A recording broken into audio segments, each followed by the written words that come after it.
He is a person of profound depth, great faith, deep caring, and he's still the same person that I met in 1991. He still loves the Longhorns. He still cares about Texas. He still cares about people.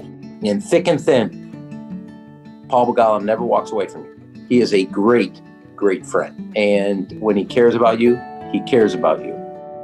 I don't think that you can commit 40 years, 4 decades of your life to public service if you didn't have a deep, abiding faith and love for not only this country, but the people of this country. I met Paul down in Little Rock on the 92 campaign. And I said, I finally met somebody louder and more obnoxious than me. We were all of like mind and kind of in the same place in our lives, that this was our chance to make a difference for the country.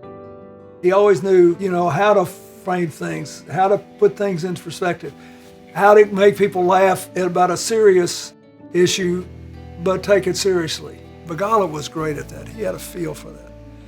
He also knew when you had to pick a fight, too, and not back down. I just was crazy about it. I think Paul was immensely helpful to the president, both getting elected and the second term. He's counseled world leaders, he's counseled sitting presidents, senators, governors, members of Congress. And so when he's giving advice, be it to a president or to a college student, it's for the benefit and the larger good of this country. Don't call while there's a football game going on, okay? It is as close to Yom Kippur services as you can get at the Begala home. The university is really important to Paul.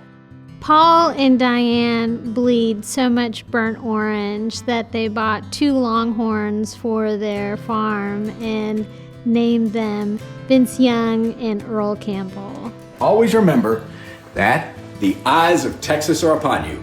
Hook 'em horns. Paul lost his race for student government president to Hank the Hallucination, a cartoon that our beloved Daily Texan had drawn, and in the runoff, Paul ended up winning the majority of the votes. He was able to build these factions with all these different student groups across campus, and I think that having that experience at UT really informed something that he's been able to do so well, which is work with people from all different backgrounds with all different views. He's so grateful for all that he feels he got. I think he doubts very seriously his life would have turned out the way it did if he hadn't gone to Texas. I think Paul thinks the man he is today, or the husband and the father and the public servant, is in many parts due to the formative years at UT. Paul's most important achievement, which is not getting me elected, it was getting Diane to marry him and having those unbelievable children they had. I'm proud of them and the life that he and Diane have made. I mean, they've made a life. And that's not easy to do in Washington, not easy to do in politics. Both Paul and Diane, ever since they graduated from the University of Texas at Austin, have devoted their lives to giving back to this great university. When they were in student government at UT Austin, they created the Sure Walk program. Paul and Diane have also contributed to the 40-acre scholarship that was created here at the Texas Exos. All of these examples of their contributions to the university are emblematic of Paul and Diane's generosity and devotion to our great university. That's the kind of person he is, and when you're around him, you feel bigger. You feel better. You want him to like you because you like him. You want to value him because you think he values you. And you have a person who never settled for that was good enough.